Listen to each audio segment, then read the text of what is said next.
من اليوم انسوا كل شيء حصل مع برشلونة، لأن المباريات القادمة راح تنسيك كل شيء مر بيك أو مر عليك من مر أو قلق أو توتر أو اكتئاب أو جلوس بمفردك دون حرفيا أي تعب أو مجهود أو عمل أو تطوير حتى. لا ننسى كمان من الأسئلة الخانقة اللي توجهها لنفسك بعد كل مباراة لبرشلونة في السنوات الأخيرة. وليش برشلونة يخرج من دوري أبطال أوروبا؟ وليش برشلونة لا يستطيع مقارعة أفضل الأندية الموجودة في دوري أبطال أوروبا؟ ليش برشلونة ذهب إلى الدوري الأوروبي وخرج من الدوري الأوروبي؟ وليش برشلونة لا يستطيع منافسة ريال مدريد؟ ليش برشلونة ابتعد عن الألقاب كل هذه السنوات؟ وأصلا ليش برشلونة خرج من دوري المجموعات من دوري أبطال أوروبا بعد أن كان يصل نصف النهائي بكل سهولة؟ الكلمة اللي ممكن تزعلك، لماذا أصبحنا أضحوكة للعالم؟ أربعات والخمسات واللي غيرها. لكن والله ثم والله ثم والله أن عودة هذا الفريق لن ترحم أحد. والله ثم والله ثم والله أن عودة هذا الفريق سوف تكون جارحة لكل من تجرأ على برشلونة في عز ما كان برشلونة يعيش من ألم ومعاناة، في عز ما كان عليه برشلونة. حتى برشلونة نفسه يكون يجد نفسه في تلك الفترة، سواء من التعب الاقتصادي أو الأزمة المالية، حتى بيع الرافعات أو حتى بيع اللاعبين أو حتى قلة التعاقدات، حتى رحيل ليونيل ميسي أو حتى رحيل معظم اللاعبين الذين صنعوا هذه الفرحة، صنعوا المتعة في ملعب الكامب نو، كلهم رحلوا. والعودة الحقيقية سوف تكون في هذا العام. نعم، هذه المرة لا نبالغ، حرفيا برشلونة يسير على الطريق الصحيح مع هانز فليك الذي أعاد شيئا قليلا من برشلونة.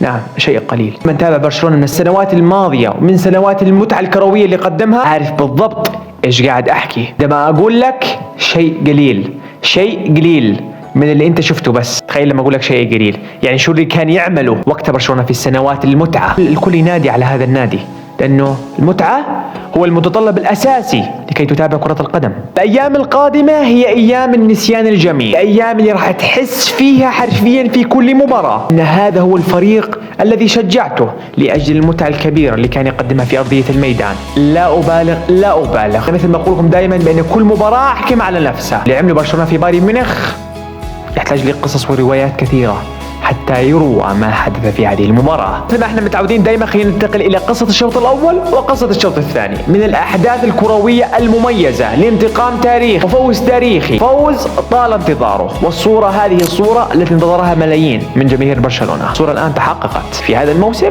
مع هانز فليك في هذا العام. يلا إلى قصة الشوط الأول، خلاص يكفي، بسم الله وتوكلنا على الله. برشلونة في أول دقيقة سجل هدف. نعم، برشلونة في أول دقيقة سجل هدف. برشلونة في الدقيقة الأولى سجل هدف عن طريق رافينيا من الدقيقة الأولى، من أول ما فتحنا هالمباراة وعملنا حرفيا ستارت وبلشنا، الأمور بدأت واللاعبين يحموا. صور طلطقة المدربين هم قاعدين عشان يحطوا أسمائهم. يعني الأخير برشلونة سجل هدف أول في تقريبا الثانية 54. عن طريق مين؟ عن طريق اللي مش عارف لحد الآن، ما حدا عارف إيش عمل معه إلا وهو فليك. لا، هو مش فليك، ما حدا عارف إيش عمل مع رافينيا إلا وهو فليك. والهدف الأول ولما يكون في أول دقيقة له فوائد يا أخوان. شو فوائده؟ أن فريقك بدأ بأحسن طريقة ممكنة في كرة القدم. ما في أحسن من طريقة تبلش من أول دقيقة متقدم 1-0، صح؟ زادت حماسا وثقة أكثر في اللاعبين، يعني بالأخير زاد حماسا إذا زاد تفاعلا في أرضية الميدان، وبالأخير أنت الكسبان. 3، أن فريقك زاد ثقته ثقة بعد ما تقدم في النتيجة في أول دقيقة، يعني زي كأنك تبلش المباراة 1-0. فهمتوا صح؟ لكن للأمانة بعدها كل مشجع لبرشلونة هيك عمل له قلق، ألا وهي حركة الدفاع المتقدم اللي أنا حكيتها قبل مباراة برشلونة وبايرن ميونخ على فكرة في فقرة الأسئلة، في هي الفقرة اللي نطرحها في كل مباراة أو ما قبل كل مباراة قمة. أنا حكيتها إنه مش كل مرة تستلم الجرة، أنت بالأخير ممكن تزبط معك 19 وتفشل في واحدة وتسجل عليك هدف. شفنا في لقطة لهاري كين، تخيل سانتي، ركبة هاري كين فقط ركبة أقل من سانتي حتى تسيبت أوف سايد. لكن مش كل مرة تسلم معك الجرة يا هانز فليك، إنه أنت بالأخير سلمت معك في بايرن، أمر ممكن ما يسلم معك في ريال مدريد او ولا في غيره من الانديه، يعني مش كل مره تسلم معك الجره يا هانز فليك. هذا ما كان عليه. في الدقيقه 17 سجل هاري كين بطريقه الامانه رائعه، لانه هاري كين اكثر اللاعبين اللي كانوا متفاعلين مع بايرن ميونخ، لانه كان يعود لخط الوسط ويفتح هجمات جديده ويعطي مساحات اكثر لزملائه الاجنحه اللي كانوا الامانه غائبين عن الوعي. حاطين وضع طيران كل اجنحه بايرن ميونخ في الشوط الاول، سلامتك. الامانه ما كنت اتوقع ان جنابري يعمل مثلا هيك، كان تحسه اللاعب اول مره يلعب كره قدم. صراحه كنت كثير خائف من وجود جنابري كيميتش، لكن ما عملوا ولا شيء كبير بصراحه. اكثر لاعب كان فعال الا وهو هاري كين بصراحه. هاري كين سجل هدف التعادل. بعدها للامانه كمان بايرن ميونخ اثبت فعاليته اكثر، تقدم اكثر المناطق الدفاعيه لبرشلونه، كان كثير كثير كثير يسبب خطر لبرشلونه في الشوط المباراه الاول تقريبا زي لدقيقه 32، حتى لما اتى فرصه من لامين يامال. في كثير ناس يقولون لامين يامال ما ظهر في هذه المباراه. هي خطته مع فليك كانت من لامين يامال يعود الى مناطق الخط الوسط حتى يعطي مساحه اكثر ويسحب معه مدافع. لامين يامال بسرعه ممكن يراوغ اي لاعب او لاعبين، وشفنا لامين يامال ايش عمل مع بايرن ميونخ؟ بسهوله كان يراوغ لعيبه الاظهره لبايرن ميونخ وحتى المدافعين او مكانه ولا كيمن جاي لم يستطيعوا ايقاف لامين يامال، فلامين يامال عودته كانت لخط الوسط حتى يعطي ضربات عرضيه، وهذا الامر شاهدناه مرتين في المباراه. لامين يامال صنع هدف الثاني عندما مررها لفيرمان لوبيز وبعدها فيرمان لوبيز صنعها لليفاندوسكي، ولامين يامال كان المسبب للهدف الرابع عندما سجلها مع رافينيا. لامين يامال كانت مهمته ببساطه تامه ان يعود لمناطق الخط الوسط ويعطي ضربات عرضيه للاعبين الهجوم لبرشلونه. ايضا كان يتبدل كثير مع رافينيا وشاهدناه في المباراه، وحتى كمان يتبدل مع ليفاندوسكي كان كثير يعود لورا حتى يسحب معه مدافع، لانه عارف انه اذا رافينيا انفرد او لامين يامال اللاعبين عندهم القدره انهم يراوغوا لاعبين مدافعين لبايرن ميونخ بسهوله، لكن ليفاندوسكي صعب انه يراوغ، ليفاندوسكي فقط على البوكس. فخطة كبيرة جدا، فليك دارس كل نقطة في المباراة. برشلونة رفض أن ينتهي الشوط الأول إلا أن يسجل الهدف الثالث، وهذا ما كان عليه عبر مين؟ رافينيا. ايش عمل فليك مع رافينيا؟ نفسي اعرف واسال سؤال واقعد هيك مع فليك في بودكاست واساله ايش انت عملت مع رافينيا؟ رافينيا كان مش عارف يتحكم بالكره، رافينيا الان اصبح مرشح لجائزه البلندور السنه الجايه، طبعا مش السنه الحاليه. رافينيا بعد ما كان ما حدا مقتنع فيه انه لاعب كره قدم، الان اصبح الجميع يتغنى برافينيا، النجم الاول لبرشلونه. مين كان يتوقع هذا السيناريو من كره القدم؟ يا لجمال كره القدم. وتعرفوا شو احلى شيء في كره القدم؟ ممكن يتبدل حالك في دقيقه، انت ممكن الموسم الماضي من اسوء ما يكون الموسم الحالي اذا شديت حيلك راح تصير زي رافينيا.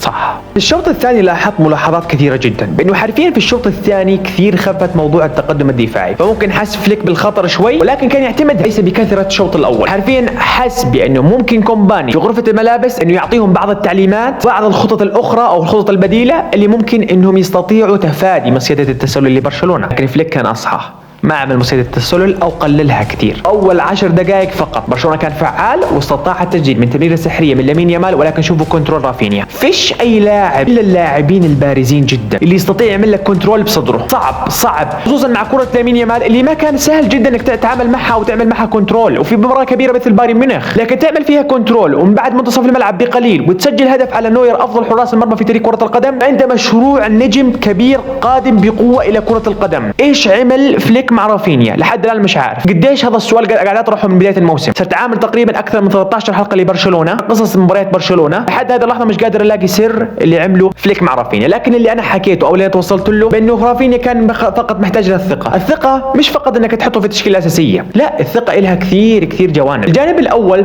بانك تحطه في التشكيله الاساسيه وكمان تقدم له كل الدعم المعنوي وتبرزه، ولما يكون مقدم مباراه كبيره جدا ما تخرجوا في ارضيه الميدان، ما تخرجوا من ارضيه الميدان، هاي تزيد ثقه اللاعب بنفسه. وايضا كمان منحوا دور القائد، تخيل انك تكون انت الان قائد لنادي برشلونه رافينيا، فهاي المواضيع سببت ثقه للاعب اكثر في نفسه. وايضا كمان لا ننسى خارج الميدان من خلال التصريحات، من خلال اجتماعات مع اللاعب اللي حرفيا تبرز قيمه اللاعب وتكبر نظره اللاعب عن نفسه. اولا عارفين من نظره اللاعب عن نفسه رافينيا في الموسم الماضي كثير للامانه صار في نظره شاؤميه سوداويه لهذا اللاعب، حتى وصفه البعض بانه مش برازيلي. تخيل. لا، رافينيا اصبح مشروع بلندور الموسم الجاي يظل على الوضع الحالي، كل شيء ممكن يعمل في كره القدم انعمل. طب بايرن ميونخ ايش عمل في الشوط الثاني؟ ولا شيء، فقط كومباني سحب 5 ودخل 5 مهاجمين، ويا ريت كمان سددوا تسديده واحده. والله العظيم، والله حرفيا يا ريت سددوا فقط تسديده بس لو واحده، ولا كان اي في فاعليه لبايرن ميونخ. سلامتك، يعني فقط كومباني خرج 5 ودخل 5 ولا سدد تسديده. بس هذا هو ملخص الشوط الثاني لبايرن ميونخ. الشوط الاول كان فعال اكثر، قبل التبديلات كان وضعه تمام، بعد التبديلات سلامتك. امانه نقدم له الاعذار، بالاخير برشلونه متقدم عليه 4، فصعب. حتى نفسه فليك اصبح يفكر في مباراه ريال مدريد، سحب اغلب اللاعبين البارزين ودخل لاعبين يعتمد عليهم في المباريات القادمه، سوف يتم اعتماد عليهم في المباراه القادمه حتى يعطي لهم فرصه مثل فاتي وباولو فيكتور وغيره. برشلونه كسر عقده صار لها سنوات، خصوصا عقده الصور لمولر الان انكسرت، خصوصا عقده بايرن ميونخ الان انكسرت، خصوصا بدايه المشروع الان بدا المشروع الحقيقي، خصوصا عقده دوري ابطال اوروبا الان بدا مشروع دوري ابطال اوروبا. ممكن كل شيء وارد. حتى من كان لا يعتقد بأن مشروع هانز فليك ناجح الآن أصبح يعتقد، أو مش يعتقد، أصبح يعلم بأن مشروع هانز فليك قد بدأ الآن. المباراة المقبلة كلاسيكو برشلونة وريال مدريد. غير أعطيتك كل شيء ممكن ينذكر في هذه المباراة، وتأخرت كثير من الفيديو لأن أنا بعض الانشغالات، ولكن حتى أقدم لك فيديو يليق بك. بالله بالاشتراك في الصلاة حبيب النبي، أكيد الصلاة على النبي، اللهم صل وسلم وبارك على سيد محمد. عندنا حساب في انستغرام وعلى حساباتي في مواقع التواصل الاجتماعي، لأن في مواقع التواصل الاجتماعي أقدم لك فيديوهات بالشورتس بالطول بالعرض بكل شيء، ما قبل المباراة وما بعد المباراة وبين الشوطين، يعني في كل مواقع التواصل الاجتماعي حرفيا فعال. الحمد لله رب العالمين. بتعليقك ما رأيك؟ هل هي بداية المشروع الحقيقي لبرشلونة؟ وما الذي جعل بايرن ميونخ يخسر في هذه المباراة؟ اللي جعله يخسر شو؟ برشلونة. لأنه حرفيا يا الجمعة أو السبت سوف يكون حلقة ما قبل الكلاسيكو برشلونة وريال مدريد. أسبوع كان متعب على الجميع الصراحة. السلام عليكم.